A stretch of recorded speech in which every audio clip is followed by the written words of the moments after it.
പപ്പയുടെ മിഠായി കുട്ടി വന്നാ എങ്ങനെ മനസ്സിലായി? പോടി കാന്താരി അവിടുന്ന്. വലിയ ഡോക്ടറായി പോലും വേറെ ആരെങ്കിലും എന്നെ വന്ന് ഇത്ര ധൈര്യമായിട്ട് പിടിക്കുവോ? പിന്നെ ഒരാളുള്ളത് കിടന്നു പോയില്ലേ? പാപ്പ, take it easy. She's going to be fine. പഴയ പോലെ ചന്ദ്ര പപ്പയുടെ മുമ്പിൽ കിടന്ന് തുള്ളിച്ചാടുന്നത് ഞാൻ കാണിച്ചു തരാം. Promise. Okay, I believe you. നീ വരുന്നോ? ഞാൻ ഹോസ്പിറ്റലിലേക്ക് പുറപ്പെടുക. അച്ഛൻ എവിടെ പപ്പ? ഇരവി ചന്ദ്രയുടെ അടുത്ത് തന്നെ ആയപ്പോഴും അവനൊരുമാതിരി ഭ്രാന്ത് പിടിച്ച പോലെയാ. ഊണുമില്ല, ഉറക്കവുമില്ല. എന്നേക്കാ കൂടുതൽ വേവലാതിയാ അവന്. ചന്ദ്രയുടെ ഭർത്താവും അങ്ങനെ തന്നെയാണ് കേട്ടോ. 5 minutes. ഒരു quick wash and change. Papa ready ആകുമ്പോഴേക്കും ഞാനും ready. Okay. This is nothing. She's excellent. ഞാനും ഒരു പൊടി ഡോക്ടറല്ലേ, എനിക്കറിയില്ലേ. ഞാൻ ഇവിടുന്ന് പോവും മുമ്പ് ചന്ദ്രൻ നടന്നിരിക്കും.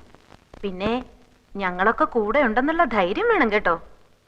എവിടെ എന്റെ ബ്രദറിൻലോ ആൽഫി ദ ഗ്രേറ്റ്? മോളെ, നീ അവനെ കണ്ടിട്ടുണ്ടാ? എനിക്കറിയില്ലേ എങ്ങനെയാളെന്ന്. അതെങ്ങനെ? ഞങ്ങൾ തമ്മില് കൊറേ കിന്നാരം പറഞ്ഞിട്ടുള്ളതല്ലേ ഫോണില്. അത്രേ ഉള്ളൂ. അപ്പൊ നിങ്ങൾ മാത്രമേ അവനെ നേരിൽ കണ്ടിട്ടുള്ളൂ അല്ലേ?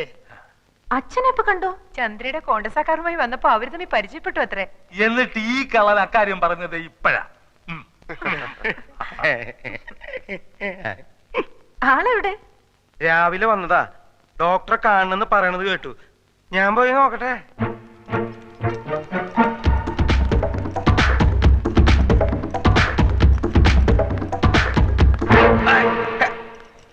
എന്റെ അമ്മേ, തൽക്കാലം രക്ഷപ്പെട്ടു. അവളെ ആളെ കണ്ടിട്ടില്ല. ബാക്കി ഞാൻ നോക്കിക്കോളാം. താനൊന്ന് നിന്ന് തന്നാ മതി. വാടോ, നിന്ന് തന്നാ മതി. ആ, എത്തില്ലോ.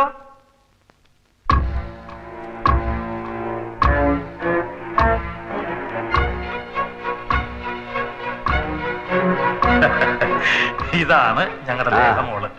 ഇത് പറഞ്ഞ പോലെ നിങ്ങളെ പരിചയപ്പെടുത്തേണ്ട കാര്യമില്ലല്ലോ. Hello, how are you? Fine. ശബ്ദം ഇതെന്ത് പറ്റി? എന്ത് പറ്റി? ഫോണിൽ കേട്ടതുപോലെ അല്ലല്ലോ. അതെയാ? അല്ലേ? പലരും പറയുന്നുണ്ട് എന്റെ ശബ്ദം അല്പം മാറിയിട്ടുണ്ടെന്ന്. ഈ ഒരു സൈനസ് ഓപ്പറേഷൻ ഉണ്ടായിരുന്നു. ഇപ്പൊ ശരിയായി. അതെ. മെലിഞ്ഞ ആളാണെന്ന് പറഞ്ഞിട്ട് ആര് പറഞ്ഞു? ചന്ദ്ര മെലിഞ്ഞിരിക്കുകയായിരുന്നു. ഇപ്പൊ ടെൻഷൻ കാരണം വണ്ണം വെച്ചു. ഇനി മെലിഞ്ഞോളൂ അല്ലേ?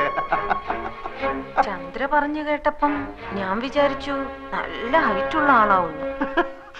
ഹൈറ്റ് ഉണ്ടായിരുന്നു. ഓ, ടെൻഷൻ കാരണം കുറഞ്ഞു പോയതായിരിക്കും അല്ലേ?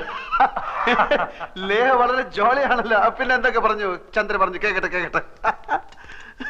നീണ്ട മുടിയാണ് ആൽഫിക്കുന്നാണല്ലോ ചന്ദ്ര പറഞ്ഞത്. മുടി നമ്മുടെ ഇഷ്ടത്തിന് നീട്ടുകയോ കുറയ്ക്കുകയോ കൂട്ടുകയോ ഒക്കെ ചെയ്യാലോ. ഇനി ഒന്നും ചോദിക്കണ്ട. ഒരു മിനിറ്റ്. എന്തൊക്കെ പുളുവാ ചന്ദ്ര ഈ പറഞ്ഞു കൊടുത്തിരിക്കുന്നത്. ഞാൻ ഇവളോട് പറഞ്ഞതാണ് ഇങ്ങനെ ഒന്നും പറയണ്ടെന്ന്. അപ്പൊ ഇവള് പറയാണ് അവളിങ്ങി വരട്ടെ, അവളെ പറ്റിക്കാം, നമ്മളെ കാണുമ്പോ അവള് അന്നം വിട്ടുപോകണം. നീ പറഞ്ഞ പോലെ എന്നെ സംഭവിച്ചു. മരമണ്ടി കുറെ പൊക്കമുണ്ടെന്നല്ലാതെ യാതൊരു ബുദ്ധിയില്ല. ഇനി എന്തൊക്കെയാണ് സംഭവിക്കാൻ പോകുന്നത്?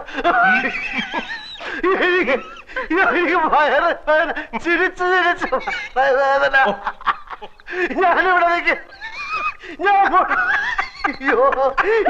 ഞാൻ പോയിട്ട്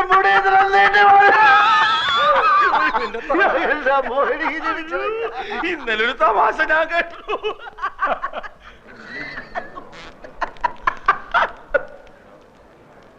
ഇവളുടെ ജാതകം എഴുതിയിട്ടുണ്ടോ? തന്റെ അവസാനം ഇവള് കാരണമാണെന്ന് അത് എഴുതിയിട്ടുണ്ടോ? എഴുതിയിട്ടുണ്ടാവും.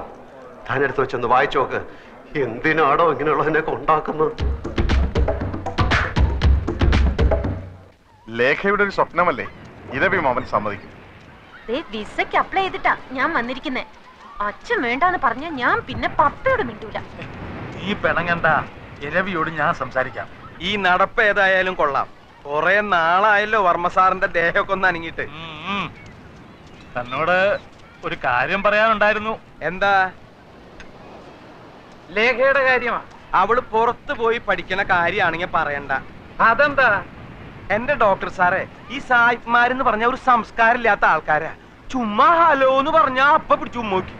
ആ അങ്ങനെ ഇപ്പൊ എന്റെ മോളെ കണ്ണി കണ്ട സായിപ്പ്മാര് ഉമ്മ വെക്കുന്നത് എനിക്ക് ഇഷ്ടമല്ല. തന്റെ ഇവിടെ ആരാ ഇതൊക്കെ പറഞ്ഞത്? ഇന്നാളെ ഏതോ ഒരു രാജ്യത്തെ പെൺ പ്രധാനമന്ത്രി വേറെ ഏതോ ഒരു രാജ്യത്തെ ആൺ പ്രധാനമന്ത്രി കെട്ടിപ്പിടിച്ച് ഒരു ഉമ്മ. വൃത്തികെട്ടവന്മാര് വെറുതെ കണ്ട അപ്പൊ ഉമ്മ വെച്ച് കളിക്കുക. എനിക്ക് പേടി ഇത് ഇന്ത്യയിലും അങ്ങനെ വരൂ. വന്നാ ഞാൻ സമ്മതിക്കൂല. എടോ, നമുക്കിഷ്ടമില്ലെങ്കിൽ ഒരു രാജ്യത്തും ആരും നമ്മളെ പിടിച്ച് ഉമ്മ നോക്കാൻ പോണില്ല. എന്റെ പെങ്ങൾ അമ്മുക്കുട്ടി അമേരിക്കയിലല്ലേ? അവളെ ആരെങ്കിലും പിടിച്ച് ഉമ്മ വെച്ചായിട്ട് എനിക്കറിയാവോ? അതേടോ രവി, വളരെ മിടുക്കരായിട്ടുള്ള 1-2 പേർക്ക് മാത്രം കിട്ടുന്ന സ്കോളർഷിപ്പ് ആയത്. അത് അവർക്ക് കിട്ടിയതിൽ നമ്മൾ സന്തോഷിക്കണം. അവളുടെ ഏറ്റവും വലിയ ആഗ്രഹം തന്റെ മാത്രമല്ല, എന്റെ മോളോ അവള്. നമ്മളായിട്ട് എതിർക്കാൻ പാടില്ല. എല്ലാവരും കൂടെ തീരുമാനിച്ചാ പിന്നെ ഞാൻ ഒപ്പിട്ടല്ലേ പറ്റൂ. ആ മതിയല്ലോ.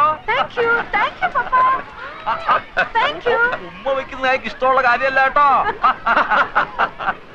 ആ വളരെ പ്രധാനപ്പെട്ട ഒരു കാര്യം എല്ലാരും അറിയിക്കാനുണ്ട്. ചന്ദ്ര കിടപ്പിലായതിനു ശേഷം ഓഫീസിലെ കാര്യങ്ങളൊക്കെ കുഴപ്പത്തിലാണെന്ന് മാനേജർ പറഞ്ഞു. ഉത്തരവാദിത്തമുള്ള ആരെങ്കിലും മാനേജിംഗ് ഡയറക്ടർ സ്ഥാനത്ത് വേണം.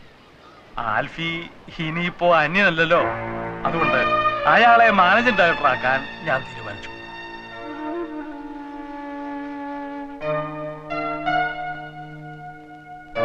ഓക്കെ.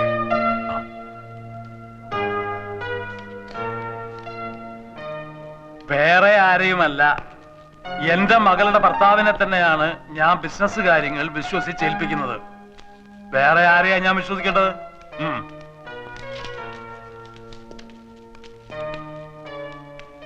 ഇതിത്തിരി കടന്ന കൈയായി പോയി. എന്ത്? എവിടെന്ന് വന്ന് കയറിനെ പിടിച്ച് ബിസിനസ് അല്ലേ ഏൽപ്പിച്ചത്?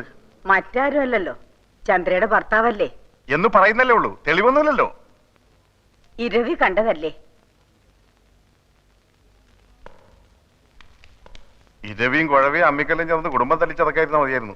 ഓഫീസിലിരുന്ന് അവിടുത്തെ കാര്യങ്ങളൊക്കെ നോക്കാൻ അധികാരം കൊടുത്തു എന്നല്ലാതെ തൊത്തൊന്നും എഴുതി കൊടുത്തില്ലല്ലോ. ഇതെങ്ങാനും ചത്തുപോയാ ഉള്ളതെല്ലാം വാരിക്കൊണ്ട് അവൻ പോവും. വെറുതെ അതും ഇതും പറയാതെ അവളെല്ലാം കണ്ടോണ്ടും കേട്ടോണ്ടും കിടക്കുക. ചന്ദ്ര കേക്കട്ടെ, ഉള്ളതല്ലേ പറയുന്നത്. എനിക്ക് അവനെ കണ്ടിട്ട് തീരെ പിടിക്കുന്നില്ല. നിന്റെ പോലീസ് കണ്ണ, അതിന്റെ കുഴപ്പാ. ഒന്ന് ഞാൻ പറയാം, കാര്യങ്ങൾക്കെല്ലാം വ്യക്തമായ ഒരു തീരുമാനം ഉണ്ടാകാതെ നമ്മൾ ആരും ഇവിടുന്ന് പോകുന്നില്ല. വിരലടയാളം മതിയോ? കയ്യൊപ്പ് വേണ്ടേ?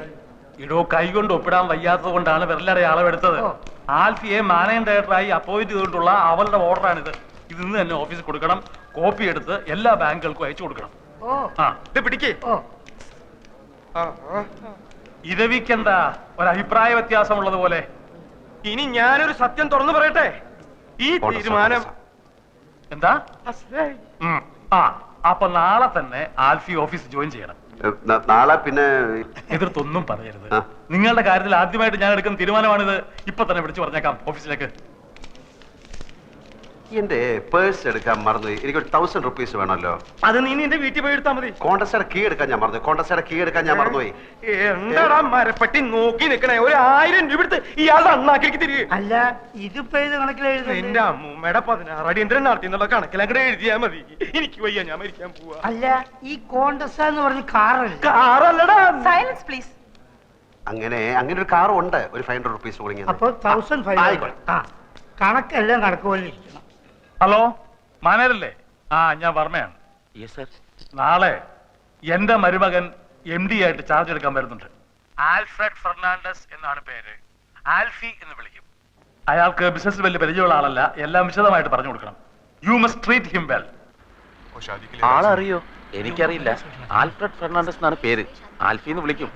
10:30 എത്തുന്നാണല്ലോ മുതലാളി പറഞ്ഞത്.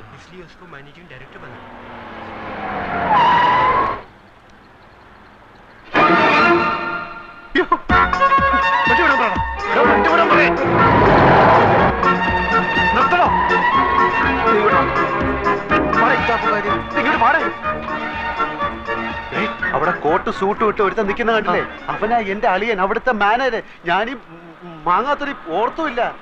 MD എന്നും പറഞ്ഞ് ഞാനിപ്പോ അവിടെ കയറി ചെന്നാൽ അതോടെ തീരും ഇവിടുത്തെ ചുറ്റിക്കളി. വൈകുന്നേരം വരെ വെള്ളം കോരിട്ട് വൈകിട്ട് കലവിട്ട് ഉടക്കണോടാ. അപ്പൊ പിന്നെ എന്ത് ചെയ്യും? ആൽഫി എന്ന് പറഞ്ഞു ഒരുത്തൻ അവന്മാരെ കണ്ടിട്ടില്ല. അതുകൊണ്ട് നീ ആ വേഷം കെട്ടിയാ മതി. അയ്യോ, അവന്മാരെ കണ്ടുപിടിച്ചില്ല. വാ തുറന്ന് ഒരു അക്ഷരം മിണ്ടായിരുന്നാ മതി. എന്ത് ചോദിച്ചാലും ഗമേ തട്ടി മൂളിക്കണം. ഫയൽ വല്ല ഒപ്പിട്ടാൻ കൊണ്ടുവന്ന് കഴിഞ്ഞാൽ വീട്ടിൽ കൊണ്ടുപോയി പഠിച്ചിട്ട് തരാമെന്ന് പറഞ്ഞ് എന്റെ കൊണ്ട് തന്നാ മതി. ബാക്കി ഞാൻ നോക്കിക്കോളാം. നമ്മളെ കണ്ടാൽ എം ഡി ആയിട്ട് തോന്നുന്നു. നിന്നെക്കാട്ടിലും വിവരം കേട്ടവന്മാർ എം ടികളായിട്ട് പല സ്ഥലത്തിരിപ്പുണ്ട്. അതുകൊണ്ട് നീ അതിനെപ്പറ്റി ഒന്നും ആലോചിക്കണ്ട.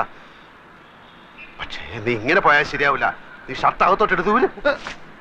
എന്താന്നാണ് ഇത്? കൊല വഴിപ്പിക്കാൻ ചാക്കി കെട്ടി വെച്ചിരിക്കുന്ന.